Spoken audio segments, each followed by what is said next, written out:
Good afternoon, everyone. Thank you for attending my session. I'm Dr. Emily Baxter. I'm the Science and Education Manager for HX Expeditions. And today I'm going to be talking about exploring with purpose, how citizen science can drive positive change.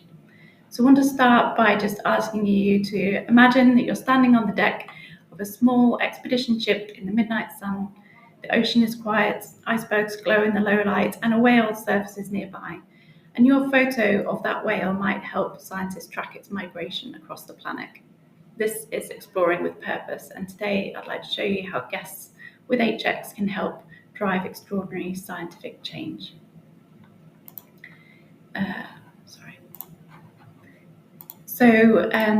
Firstly, I'll just give you a brief overview of HX's Science and Education Programme, followed by helping explain what citizen science actually is and why remote regions in particular need citizen scientists.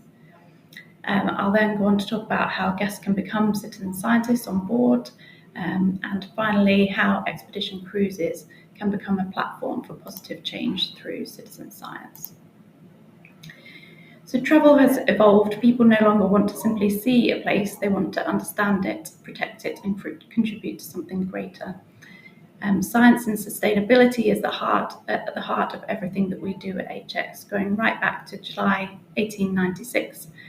The company that is today HX Expeditions founded Expedition Cruising, and even on that first small ship voyage from Hammerfest to Svalbard, the people on board were a mixture of scientists and explorers, side by side with curious guests. And we want to educate and empower our guests to become stewards for protecting the planet. Citizen science is one way that we're making that possible. And it's the idea that anyone, anywhere can support real scientific research. And nowhere does this have a more powerful message and impact than in the world's most remote and hard to reach places. Our Science and Education Programme is designed to provide an immersive learning experience for our guests with information about science, the environment, wildlife, climate change and communities. And we do this through a blended learning of our onboard programme, through lectures and workshops and activities, getting our guests involved in hands-on science through our science boats, our underwater drone deployment, and through our citizen science projects, as well as with guest scientists on board helping to share their research, and even interpreting the environment that our guests experience on cruisings and landings. All of this is part of our Science and Education Programme. In addition, we want to take guests on an end-to-end learning journey, starting before they join us through our pre-voyage courses. Currently, we have a free Introduction to Antarctica course offered for all of our guests in collaboration with the University of Tasmania, and we're currently developing similar courses for the Arctic destination. This then continues through their immersive experience whilst on board with us, and then after the trip, with the help of the tools that they learn whilst on board, they can continue their learning. Plus, they have the opportunity to take our comprehensive Antarctic course with the University of Tasmania, either during or after the voyage, to continue and solidify their learning. So as you'll see, citizen science is just one tool that we use to enhance our guests' understanding of the destinations that we visit, but it is an important one. So what is citizen science? It's very simple. It brings together professional scientific researchers and global citizens, the people, you and me, answering real-world scientific questions and contributing vital data and observations. There's no lab coat or experience required, no equipment, just curiosity, time, and a willingness to participate. It's completely free and it's included in all of our expeditions. All the equipment that you need to actually undertake the research will be provided by the teams on board the ships. The only thing that it may be helpful for our guests to do is to download some of the mobile apps onto their devices before they travel if they wish to, and there's more information on that on our website and the pre-departure information. So from tracking wildlife populations to recording species, to collecting seawater samples and observing clouds. Citizen science helps gather data that would otherwise be impossible for individual scientists or even institutions to collect alone on a large scale and over long time periods. So nowhere is citizen science more important than in remote places. Why? Well, the polar regions are changing faster than anywhere else on Earth. Glaciers are retreating, sea ice cover is reducing, and species are shifting their ranges. Not only that, but for all our destinations that we visit, logistics are tough, seasons are short, and research expeditions are expensive and usually only focus on a single point in time. And this is where our ships play a crucial role. Our guests, guided by our expedition team, provide valuable observations in hard-to-reach places for a full season and year after year. Expedition cruising operates differently from traditional tourism. As I'm sure you know, our ships carry smaller groups, we have more flexible routes and inspiring itineraries, and we hire a permanent team of experts on board across different scientific fields, as well as bringing in external scientists. Our ships reach places that would otherwise be very difficult to access for scientific research and provide high scientific value by filling data gaps in data-poor regions. We minimise our impact through advanced sustainability practices and serve as powerful floating field stations for scientific discovery. At the moment, we support over 20 different citizen science projects worldwide, collecting this long-term and reliable data. So let's explore what our guests can actually do. In terms of wildlife monitoring, when a whale breaches alongside the ship, guests photograph its fluke. We send images to Happy Whale, one of the projects that we support, a global ID database that is helping to track populations of humpbacks and other whales across the globe. In Iceland, for instance, on deck, a guest captures a picture of a puffin flying past with a beak full of fish, and this image will be really helpful to help scientists understand what puffins are feeding their chicks and how this is changing with climate change. So that's one of the ways that we contribute through the Icelandic Puffin Project. In Greenland, records of tiny Arctic flowers uploaded to the iNaturalist platform are giving scientists new understanding of how plant ranges are changing. So as you can see through this list of projects that we support, it's hands-on, it's meaningful, and it's often the highlight of the voyage for many guests. So I'm just going to play a short video now and see what that looks like in action. So here's an example of the Happy Whale project.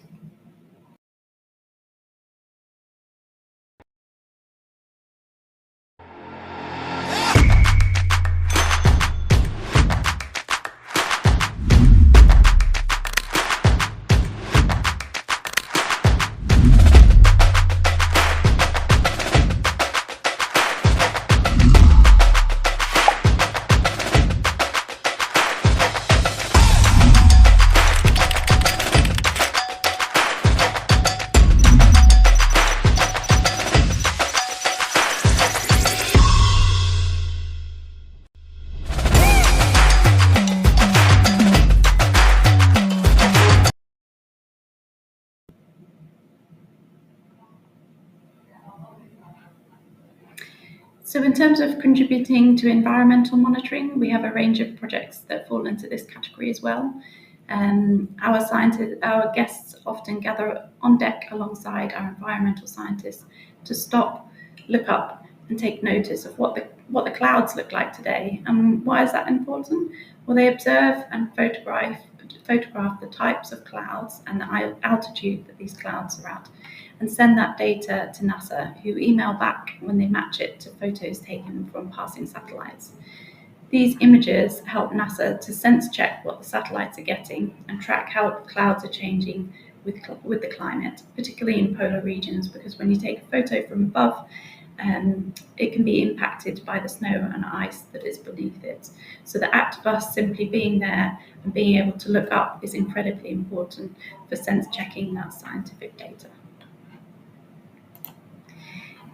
We also support a number of projects that look at the health of our oceans by looking at plankton and algae and all of the very kind of small things that you might not think about at the bottom of the food chain. So not your penguins, your polar bears, things like that, but they're incredibly important as an indicator of how the environment is doing, how healthy it is, and also if it's being impacted by plastic pollution, either big or small. So we run a couple of projects such as the Marine Debris Tracker, and also within the Big Blue project, there's a microplastics project. So I'm just going to play another short video to give you an example of what making a discovery looks like as part of participating in the Harmful Algal Blooms project in Alaska.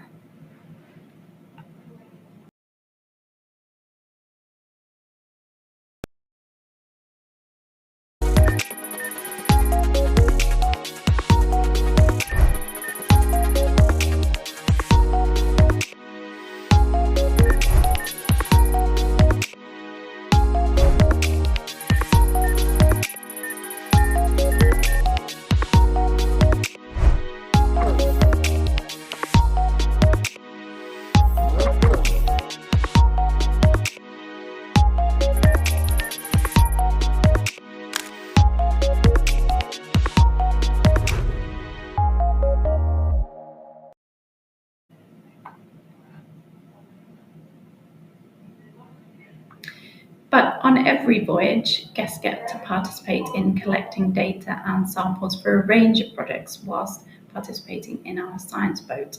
And here is our third and final video clip to just give you a sneak preview of what you can expect if our guests were to attend a science boat.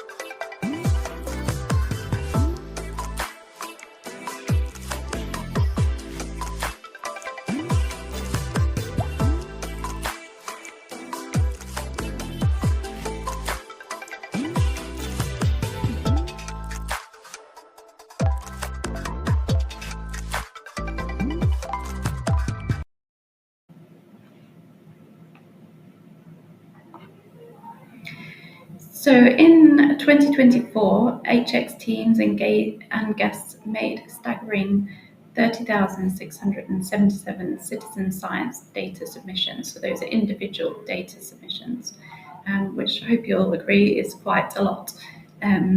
All of these go direct to the projects, researchers or institutions that we collect them for. However, many of these projects are actually also open source, so any scientist wanting to conduct seabird research can access and download all of the data that we submit to eBird. Or if someone wants to look at how the turbidity of the water in polar regions is changing with climate change, then likewise they can access all of the SekiDisk data that we submit, which is freely accessible. In addition to this, we've also started collaborating with institutions and groups that host databases for others to access, such as those at the South Atlantic Environmental Research Institute and EMODNet, where we've started to send all of our CTD data. So that's the instrument that you'll have seen deployed in that science boat video. We deploy that on each of our science boats, and so you can imagine it's a huge amount of data that we're collecting on what's happening in the oceans day after day, year after year. And the aim is to leave no data collected without purpose and future use, so we're not collecting data just for the sake of it. But what difference does all of this data really make? Well, researchers and conservation organisations, as well as local communities, gain increased knowledge and reduce data gaps in these data poor regions where we visit, where typically the threats to biodiversity or local communities' reliance on nature is particularly high. We've been contributing vast amounts of data on data poor polar regions for many years now, and we've seen how this feeds into conservation and policy changes. So just a couple of examples to show you. The data that we've contributed to Happy Whale and others, all collected by citizen scientists, was instrumental in showing the International Association for Antarctic Tourism Operators, IATO, that increased shipping resulting in ship strikes posed a significant risk to the growing whale populations in the Antarctic Peninsula. And this evidence led IATO to implement slowdown areas to protect whales. Another example is the data collected for the Fjord Phyto project, which is a phytoplankton project which happens in Antarctica. It showed that seasonal changes are highly variable, and the order in which species of phytoplankton appear depends on the location, sort of north and south. Not only that, but a new species of dinoflagellate, a type of phytoplankton, was discovered in the Western Antarctic Peninsula. And this research helps to build a long-term picture of changes in fjord phytoplankton communities in the polar regions, adding to global insights on climate change.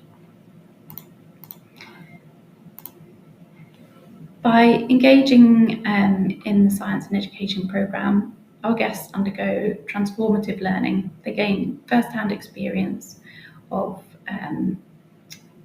the environment, they gain a deeper understanding of the ecosystems and how they are changing.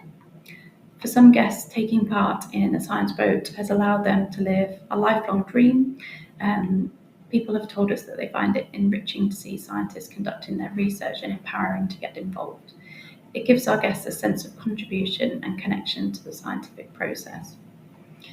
Guests participating in citizen science have also told us that it allows them to be more than just a tourist, and it's reinforced how the polar regions play a vital role in how we experience climate change.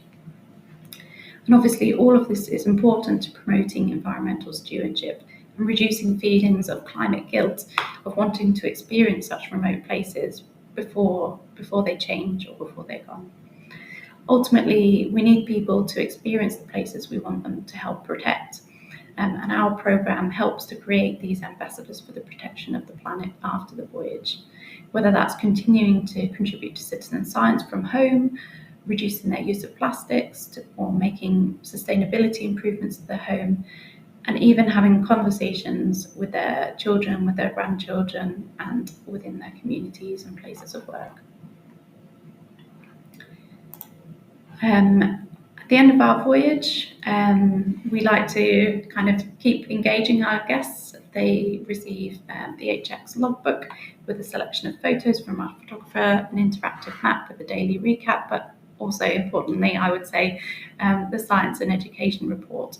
And this contains a summary of all the projects that they participated in, the observations that were made, and the data that was submitted, as well as any significant results that were received back during the voyage. It links to the projects so they can follow up for any updates. And in addition to the logbook, we'll also be adding more beyond the voyage materials to our science and education hub on the website. We're aiming to add sort of end of year reports or other reports that shows what a difference this work is making. And finally, we encourage guests to continue their transformative journey after the trip using the tools that they've learnt on board, such as the citizen science apps. So for instance, they can still make cloud observations from home, or they can participate in many different projects on the Zooniverse platform, such as helping one of our partner organisations, Penguin Watch, by counting penguins, chicks and eggs that have been recorded on remote camera traps. And finally, as mentioned at the beginning, we're offering the Antarctic comprehensive course in collaboration with the University of Tasmania, and this will allow them to dive deeper and get an accreditation for their learning, and we're hoping to offer that in other destinations shortly.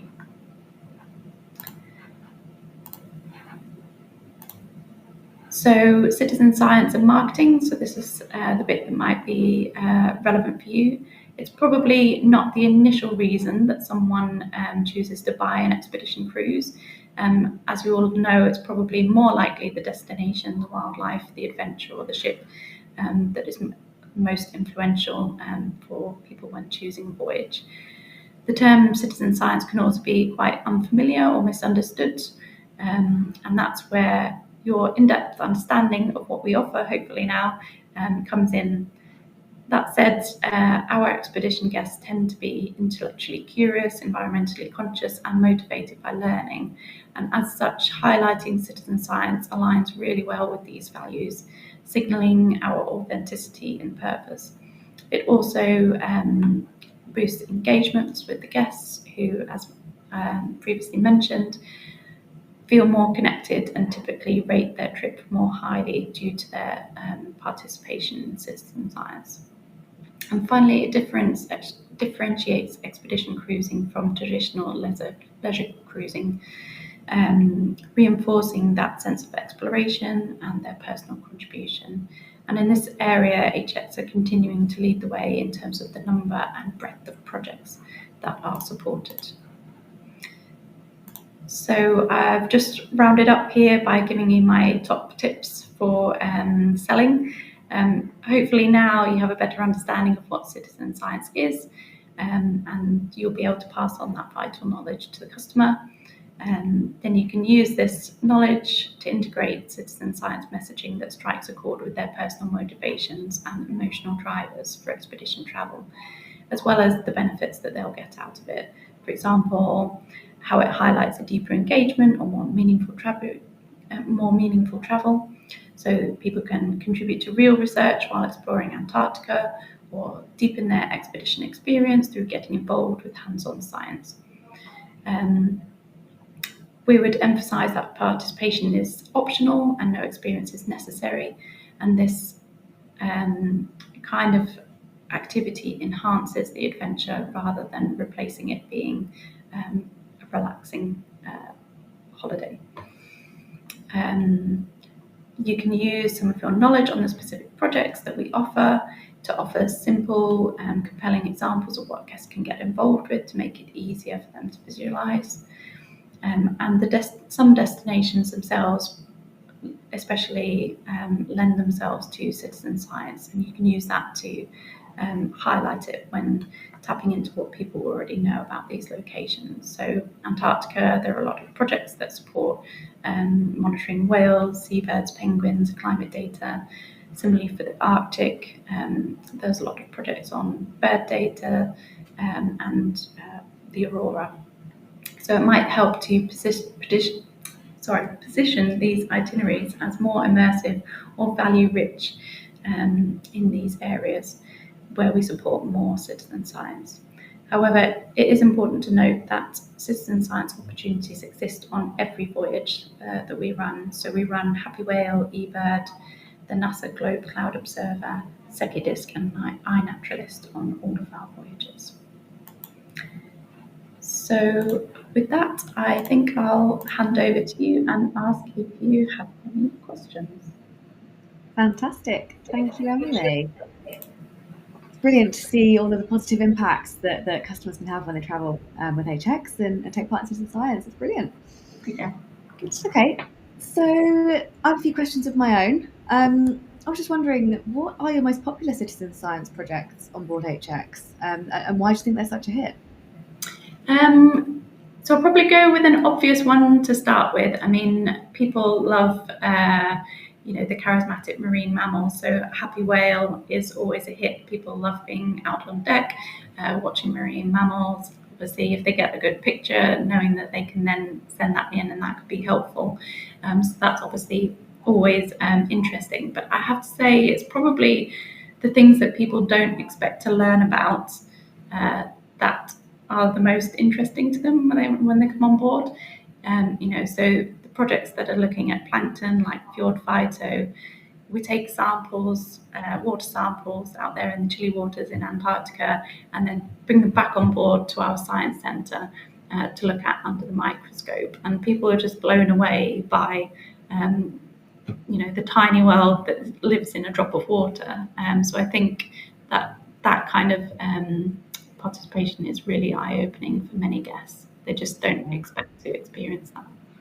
Yeah, amazing. Okay. Marie's asked a question in the chat here.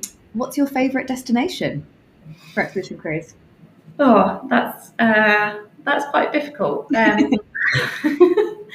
been to quite a few. I've been to Antarctica, Greenland, Iceland, Svalbard, Alaska, northern Norway. I think all of them have something special for me. I don't know if that's a bit of a get out, but seeing polar bears firsthand in Svalbard was amazing. But likewise, just the amount of wildlife that you see in Antarctica and the colours and the landscape and the quietness, you can't really kind of replicate Antarctica anywhere else.